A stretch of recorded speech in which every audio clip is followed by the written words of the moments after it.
So that with that number, that explosion, and you talk about it and document in the book, what's behind this explosion? Where's it coming from? I mean, what is it that changed in American society? Well, I think a lot of things have happened. And first of all, as there always is when the economic paradigm of a country, or in this case, the whole world, changes, and we shifted to an information technology society where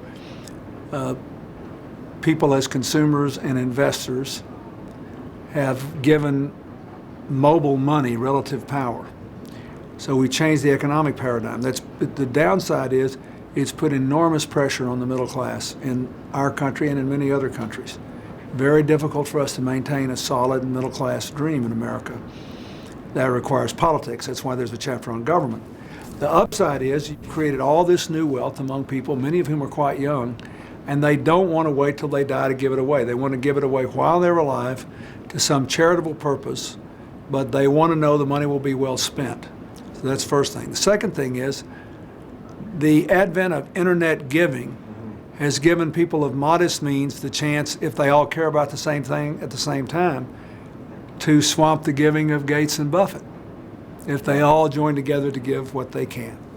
The third thing I would say is the rise of the non-governmental organizations, both as a conduit and service delivery tool in our country and for partners in poor developing countries.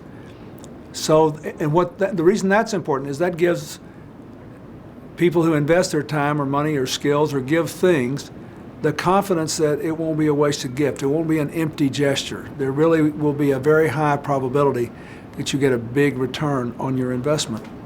And that's the concept of the microcredit, which you talk about here, which Yeah. I don't think a lot of people completely understand. Well, essentially, microcredit involves giving loans, sometimes quite small loans, $25, $50, to people in countries with a per capita income usually of under $2 a day and quite often of under $1 a day. So the people who are there very often have never drawn a paycheck, don't have a balance sheet, don't have a systems of assets and liabilities, don't have a credit rating.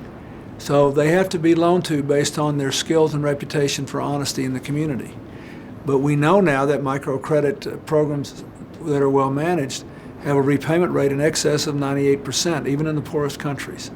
And that once you give enough loans, they can have an impact not only in their own community, but throughout the country. So there are all these microcredit ways of giving now. Muhammad Yunus of Bangladesh won the Nobel Peace Prize last year for 32 years of operation of the Grameen Bank. Right. There are other huge microcredit lenders in South Asia where it really took hold first. There are big microcredit units around the world. When I was president, we gave about 2 million microcredit loans a year from the U.S. government. But now there's this organization, Kiva.org, which allows everybody to be a microcredit lender by collecting from its partner organizations throughout the world specific business people or farmers who need loans.